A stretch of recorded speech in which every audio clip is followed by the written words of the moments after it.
Well, how is it, Jonathan, the left keeps talking about dangerous conservatives, but the Republican candidate is the one that keeps ducking bullets? Well, part of that is because the mainstream media is allowing them to get away with it.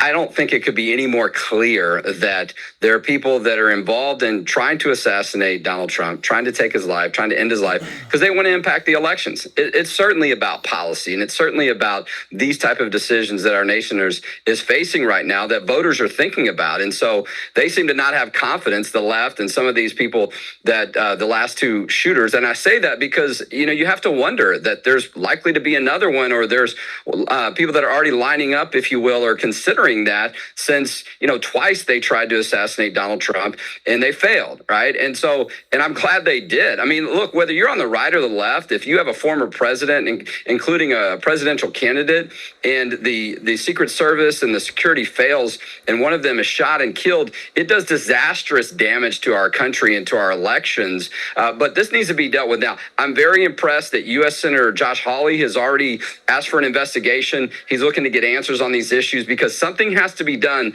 before someone is successful and they do end up killing Donald Trump.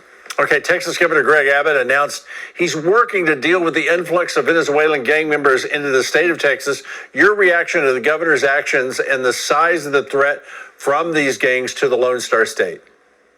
Well, look, you have to appreciate Texas. We once were our own country, so we don't wait for the federal government in order to do things. And Governor Abbott's the same way. I've had the honor and pleasure of getting to work around him for almost 2 decades.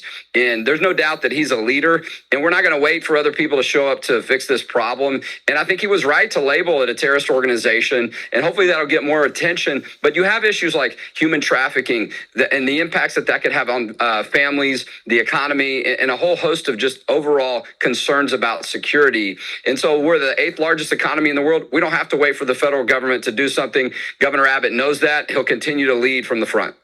All right, tell us about TexasValues.org and the Texas Faith Fest that you just held.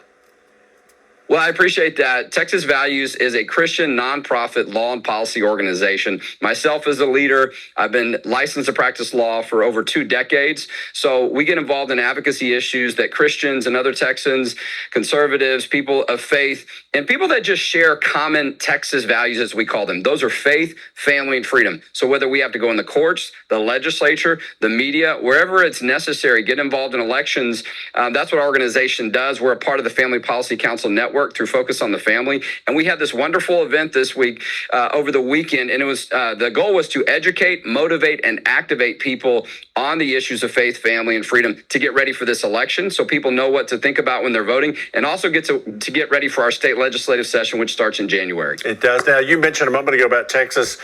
Texas has taken a state-first approach in addressing the border with Mexico.